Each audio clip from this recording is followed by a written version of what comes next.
اعوذ باللہ من الشیطان الرجیم بسم اللہ الرحمن الرحیم قال الحسین بن علی علیہم السلام ان الدی ابن الدی قد رکضنی بین اثنتین بین السلۃ والذلہ وہیہات من الذلہ۔ ہم جب کربلا کی یاد منا رہے ہوتے ہیں اور حسین ابن علی کے ذکر سے اپنے آپ کو منور کر رہے ہوتے ہیں تو اس کی طرف توجہ کی ضرورت ہے کہ دیکھیں حسین ابن علی کس مقصد کے لیے کربلا کے لیے نکلے ہیں اور کس مقصد کے لیے اتنی عظیم قربانی امام نے پیش کی ہے۔ چونکہ حسین ابن علی اور ان کے جو ساتھی امام کے ساتھ آئے ہیں جنہوں نے قربانیاں پیش کی ہیں ان کا خون بہت قیمتی ہے، ان کی جانیں بہت قیمتی ہیں۔ اس دور میں یا کسی بھی دور میں ایسے افراد کو تلاش کر پانا مشکل ہوتا ہے، تو کیوں آ کر امام حسین علیہ السلام نے اتنی عظیم قربانی پیش کی؟ اس کو امام نے خود بیان کیا، مختلف جگہوں پہ مختلف انداز سے بیان کیا، اور جس سے پورا مقصد سامنے آ جاتا ہے۔ امام نے اس جملے میں جو آپ کے سامنے پیش کیا فرمایا کہ اس نابکار کے نابکار بیٹے نے مجھے تلوار اور ذلت کے درمیان میں لا کر کھڑا کر دیا، بین السلۃ والذلہ وہیہات من الذلہ، اور ہرگز حسین ابن علی کو ذلت قبول نہیں ہے۔ حسین ابن علی عزت کا راستہ طے کرنے کے لیے آئے ہیں۔ عزت یعنی کیا؟ عزت کو اگر عربی زبان میں جا کے دیکھیں تو عزت یعنی سختی، مضبوطی، جہاں پہ صلابت پائی جاتی ہو، سخت زمین کو عزت کہتے ہیں۔ یعنی ایک ایسا کردار، چونکہ عربی لفظ ہے اصل میں جو فارسی میں اردو میں استعمال کیا جاتا ہے، عربی دوسری زبانوں میں استعمال ہوتا ہے، اور اس کے مقابلے میں ذلت ہے یعنی نرمی، یعنی جیسے ارض ذلول، وہ زمین جو نرم ہوتی ہے اس کو کہتے ہیں یہ، جیسے قرآن کہتا ہے کہ میں نے الم نجعل الارض مہادا، میں نے زمین کو تمہارے لیے گہوارہ بنایا اور زمین کو تمہارے لیے نرم اور ذلول بنایا ہے۔ خوب، عزت دار یعنی کیا؟ یعنی جس کا کردار اتنا مضبوط ہو کہ کسی بھی طرح کی ذلت کی بات اس کی طرف منسوب کی جائے لیکن وہ ذلت کو قبول نہ کرتا ہو، ذلت واپس چلی جائے، ذلت جو منسوب کرنے والا اس کی طرف واپس پلٹ کے چلی جائے۔ حسین ابن علی نے میدان کربلا میں عزت کا راستہ طے کیا، اور حسین ابن علی کے اصحاب نے بھی عزت کا راستہ طے کیا۔ کس کے مقابلے میں؟ ہر طرح کی ذلت کے مقابلے میں، ہر طرح کی پستی کے مقابلے میں۔ سب سے بڑی ذلت یہ تھی کہ یزید جیسے انسان کے سائے میں زندگی گزاری جائے، یزید کے نظام میں اور یزیدیت کے نظام میں انسان زندگی گزار رہا ہو اور اسے احساس بھی نہ ہو، اور اسے اس بات کا احساس بھی نہ ہو رہا ہو کہ ہم کیا کر رہے ہیں، ہم کس کے ساتھ زندگی گزار رہے ہیں، کس کی حکومت کو مانے ہوئے ہیں۔ حسین ابن علی نے جب لوگ ذلت کے ساتھ زندگی گزارنے پہ تیار تھے، آمادہ تھے، بلکہ محسوس بھی نہیں کر رہے تھے کہ ذلت کی زندگی گزار رہے ہیں، آ کر عزت کا نعرہ لگایا، اور اسی طریقے سے جس طریقے سے جناب زہرا سلام اللہ علیہ نے عزت کا نعرہ لگایا تھا، اور جس طریقے سے رسول اللہ نے آ کر عزت عطا کی تھی۔ بس کربلا کا ایک بہت ہی بڑا شعار اور ایک بہت ہی بڑا نعرہ اور ایک بہت ہی عظیم کردار کربلا کا، عزت کا کردار جو حسین ابن علی نے پیش کیا۔ اور عزیز و کربلا سے اگر کچھ بھی نہیں لیا جائے، فقط یہی عزت کا شعار لیا جائے، یعنی کس طریقے سے لیں؟ اسی طریقے سے کہ حسین ابن علی کے راستہ جو تھا اسی راستے کو طے کرتے ہوئے امام نے کیا راستہ طے کیا؟ امام نے اپنے وقت کے ظلم کے مقابلے میں، یزید ہر طرح کی ذلت کا باعث بنا ہوا تھا، کعبہ تھا، حج ہو رہا تھا، نمازیں تھیں، روزے تھے، تمام اعمال انجام پا رہے تھے، لیکن احساس عزت قوم میں نہیں رہ گیا تھا، اس کی ذلت کے سامنے اپنے آپ کو تسلیم کرنے کے لیے تیار تھے۔ امام نے آ کر وہ احساس دلایا گا، اس کے لیے بہت ہی عظیم قربانی پیش کی، اپنے عزیز ترین افراد کو امام نے پیش کیا۔ لہذا فرمایا کہ اگرچہ حسین ابن علی کی زندگی بہت زیادہ قیمتی ہے، لیکن الموت اولا من العار، موت ایسی وقت میں، موت عزت کے ساتھ مر جانا یہ ذلت سے بہتر ہے۔ عزیزو، ہمیں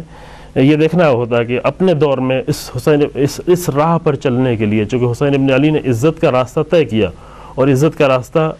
طے کرنے کے لیے وہی راستہ دیکھنا پڑے گا کس انداز سے امام حسین علیہ السلام نے یہ راستہ طے کیا، کس کے لیے طے کیا۔ اس کے لیے کس کے مقابلے میں کھڑے ہو؟ ہر طرح کے ظلم کے مقابلے میں ظلم کو قبول کر لینا یہ ذلت ہے، یعنی یہ نرمی ہے، یہ نرمی کے باعث بنتا ہے، نرمی سبب بنتی ہے کہ انسان ظلم کے سامنے کھڑا ہو جائے، ظلم کو قبول کر لے، طاغوت کے سامنے خاموش رہ جائے۔ یہ حسین ابن علی نے آ کر مختصر سے افراد کے ساتھ، اپنے چھوٹے سے گروہ کے ساتھ آ کر اتنی بڑی طاقت کے سامنے کھڑے ہوئے، یہ بتانے کے لیے کہ یہ صرف میں نہیں کھڑا ہو رہا ہوں بلکہ یہ میرا راستہ ہے۔ انا لا یبایع مثلی مثلہ، میرے جیسا کبھی بھی، یعنی میرے جیسا عزت دار انسان کبھی بھی ذلت کے سامنے سر نہیں جھکائے گا۔ اپنی جان دے سکتے ہیں، اپنے عزیزوں کی جان دے سکتے ہیں، کبھی کبھی انسان کو اپنی جان دینا مشکل نہیں ہوتا، لیکن بہت ہی عزیز افراد کی جب جان دینی پڑے تو مشکل ہوتا ہے۔ لیکن حسین ابن علی نے نہ صرف یہ جانیں دیں بلکہ اپنے ساتھ خواتین کو بھی لے کے آئے، بیویوں کو بھی لے کے آئے۔ لوگ یہ سمجھ رہے تھے کہ ہم اسیر کر رہے ہیں، ہم جو ہے ذلت کے ساتھ لے کے جا رہے ہیں، لیکن حسین ابن علی، اس کے بعد جناب زینب سلام اللہ علیہ، امام سجاد سلام، اس راستے کو اسی عزت کے ساتھ کوفہ و شام میں طے کرتے رہے اور ہر منزل میں ظلم کو ذلیل کرتے گئے۔ بس یہ راستہ جاری ہے، یہ نہیں کہ عاشور اور کربلا کے دن ایک واقعہ پیش آیا اور واقعہ ختم ہو گیا، نہیں، حسین ابن علی کی عزت کا راستہ آج بھی جاری ہے۔ اور آج دنیا اسلام کی سب سے بڑی مشکل یہ ہے کہ ہر ظالموں کے ظلم سے، چاہے وہ اپنے حاکم ہوں چاہے باہر کے ہوں، ان کے ظلم کے سامنے ذلت کو قبول کرنے کے لیے تیار ہو گئے ہیں، اور جب تک یہ ذلت کو قبول کیا عالم اسلام پہ ذلت کا سایہ منڈلاتا رہے گا۔ اور شاید آج کی سب سے بڑی مشکل پورے عالم اسلام کی ذلت ہے، بھوک اور پیاس اور غذا اور دوسرے بحران بڑی مشکل نہیں ہے، اصل میں احساس عزت کا ختم ہو جانا ہے، عزت نفس کے احساس کا ختم ہو جانا ہے۔ اب یہاں پر ہم ان روایتوں سے استفادہ نہیں کرتے اس مختصر سے پروگرام میں کہ جہاں پر اسلام میں شاید کسی بھی چیز کے لیے اتنی زیادہ تاکید نہیں کی جتنا زیادہ عزت کے لیے تاکید کی گئی ہے، اور امام نے اور انبیاء نے اور اولیاء نے آ کر اپنے عمل کے ذریعے سے عزت کے راستے کو طے کیا، اور سب سے روشن نمونہ، بہت ہی واضح نمونہ پیغمبر اکرم صلی اللہ علیہ وآلہ وسلم کے بعد، امیر المومنین صلی اللہ علیہ وسلم کے بعد ہمیں میدان کربلا میں حسین ابن علی اور صحابہ حسینی کے ذریعے سے عزت کا راستہ دکھائی پڑتا ہے۔ بس ہمیں طے کرنا پڑے گا کہ کون سا راستہ ذلت کا راستہ ہے، کدھر انسان جا رہا ہو تو ذلت، یعنی ایک ایسی صورت میں جہاں دین کو بھی ذلت ہو رہی ہو، جہاں قرآن کو بھی ذلت ہو رہی ہو، جہاں دین کے اصولوں کو ذلت ہو رہی ہو، جہاں دین کو آسانی سے پامال کیا جا رہا ہو، اور وہاں پر خاموشی اختیار کی گئی، وہاں پر انسان بیٹھا ہوا تھا، یہ وہ عزت کا راستہ نہیں ہے جو حسین ابن علی نے طے کیا تھا۔ امام نے آ کر عزت کے راستے کو اس طریقے سے طے کیا کہ اس کے لیے، جیسا کہ روایت میں کہا گیا ہے کہ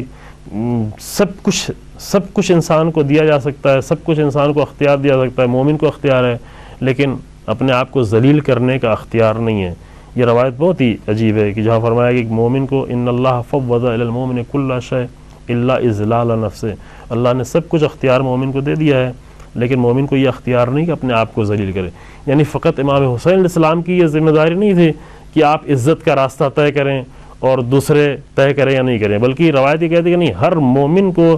کسی بھی مومن کو اس بات کا اختیار نہیں ہے کہ حتیٰ وہ ایک لمحے کے لیے ذلت کا راستہ طے کرے۔ چھوٹی ذلتیں بھی ہیں، جب بھی کوئی انسان گناہ کرتا ہے وہ بھی ذلت ہے، جب بھی کوئی عیب انسان کی طرف آتا ہے وہ بھی ذلت ہے، لیکن بڑی ذلت یہ ہے کہ ظلم ہو رہا ہو، کفر و شرک رائج ہو، ہر طرح کی باطل چیزیں رائج ہوں، اسلام کی تذلیل ہو رہی ہو،